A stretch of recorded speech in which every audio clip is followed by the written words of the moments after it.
Ramadan,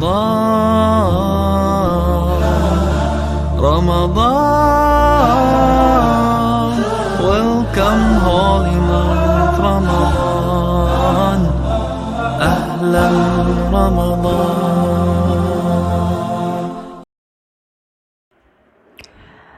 Assalamualaikum warahmatullahi wabarakatuh. Halo teman-teman yang soleh dan soleha, namaku Rumi. Aku akan bercerita tentang Nabi Nuh alaihi salam. Nabi Nuh adalah Rasul pertama. Allah utus dia kepada kaumnya, mengajak ibadah kepada Allah saja, tak sekutukan dengan selainnya.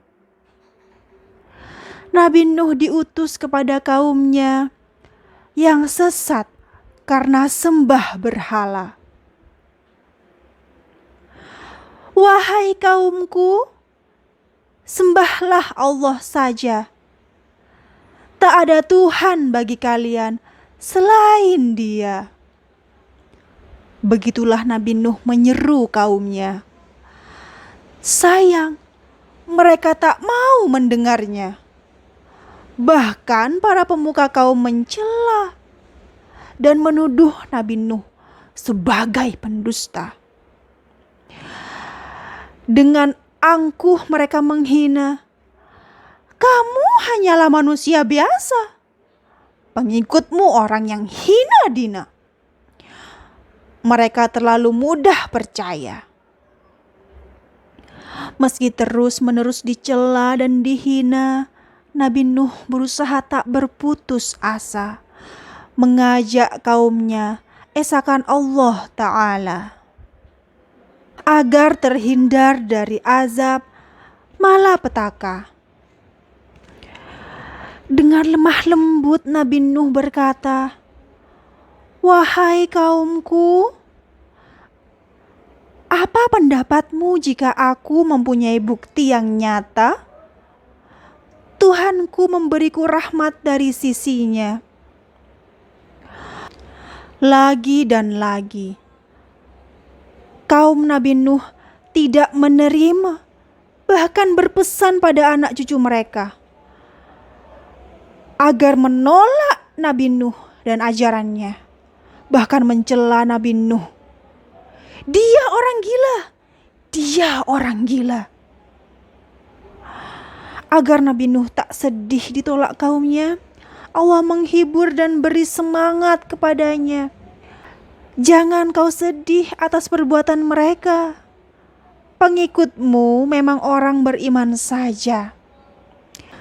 Pemuka kaum Nabi Nuh menentang dia agar datangkan azab yang diancamkannya. Jika Allah kehendaki, pasti akan turun juga. Begitu jawaban Nabi Nuh kepada mereka. Ketika kaum Nabi Nuh semakin durhaka dan semakin keras permusuhan mereka, Nabi Nuh mohon pertolongan Allah Ta'ala agar memberi keputusan atas diri kaumnya.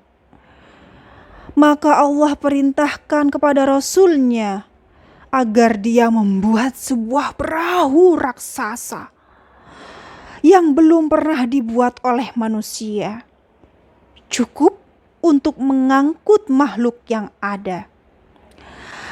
Para ulama ahli tafsir berkata, tinggi perahu Nabi Nuh 30 hasta. Perahu itu memiliki 3 tingkat, tiap tingkat tingginya 10 hasta. Masuk dalam perahu itu aneka satwa, berpasangan jenis jantan dan betina. Masuk pula Nabi Nuh dan keluarganya, kecuali mereka yang memilih durhaka. Lantai paling bawah menjadi tempat para satwa.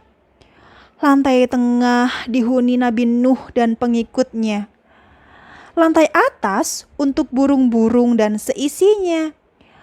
Begitu Nabi Nuh membagi ruang dalam kapalnya. Waktu turun azab dari Allah pun tiba. Hujan tumpah berhari-hari tanpa jeda, mata air di bumi menyemburkan isinya. Allah perintah Nabi Nuh naik ke atas kapalnya. Banjir besar menyapu daratan tanpa sisa. Gelombang air bagai gunung-gunung tingginya. Saat itu Nabi Nuh melihat seorang putranya berusaha menyelamatkan diri dari bencana. Nabi Nuh memanggil-manggil putranya, mengajak dia naik kapal bersamanya. Tapi ajakan Nabi Nuh itu ditolak putranya. Dia merasa mampu menyelamatkan dirinya. Tapi putra Nabi Nuh akhirnya binasa, ditelan banjir bersama kaum durhaka yang menolak ibadah pada Allah semata. Lebih cinta berhala, sesembahan mereka. Allah selamatkan Nabi Nuh dan pengikutnya. Wahai Nuh, turunlah dengan selamat sejahtera. Itulah rahmat dan nikmat Allah Azza wa Jalla. Balasan bagi hamba yang tunduk patuh kepadanya.